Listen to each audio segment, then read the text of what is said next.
আসসালামু আলাইকুম, welcome to my channel. আজ আপনাদেরকে নতুন করে সহজ পদ্ধতিতে ঘরোয়া সিস্টেমে বুট রান্না করে দেখাবো। আমি এখানে সোনা বুট নিয়েছি, ডাবলি নিয়েছি আর সাথে আলু দিয়ে দিয়েছি বুটের সাথে দেওয়ার জন্য। চাইলে আপনারা সোনা বুট দিয়েও করতে পারেন। আমি এখানে সব ধরনের মশলা দিয়ে দিব। এখানে আছে হলুদের গুঁড়া, মরিচের গুঁড়া, আদা রসুন বাটা, জিরা এবং ধনিয়া গুঁড়া, সাথে লবণও দিয়ে দিব। একসাথে মিক্স করে পানি দিয়ে ঢাকনা দিয়ে ঢেকে দিব। এইভাবে আপনারা যদি বুটটাকে সিদ্ধ করেন তাহলে ভিতরে সব মশলা ঢুকে খেতেও ভালো লাগে। তারপরে চুলার আঁচটাকে হাই লেভেলে দিয়ে দিব। এটা আমার প্রথম ভিডিও এবং প্রথম অভিজ্ঞতা, তাই প্রথমে সহজ সুন্দর হবে না। তারপরে এখানে আমি সব ধরনের মশলা কষিয়ে নিব।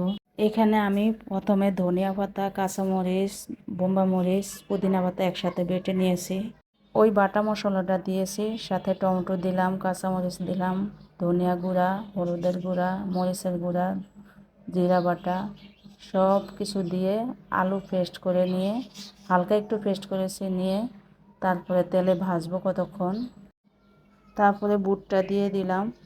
বুটটা নেড়ে ছেড়ে একটু পানি দিব, দিয়ে তারপরে যখন পানিটা শুকিয়ে আসবে তারপরে ধনিয়া পাতা দিব সাথে, দিয়ে তারপর আমার রান্না শেষ করব।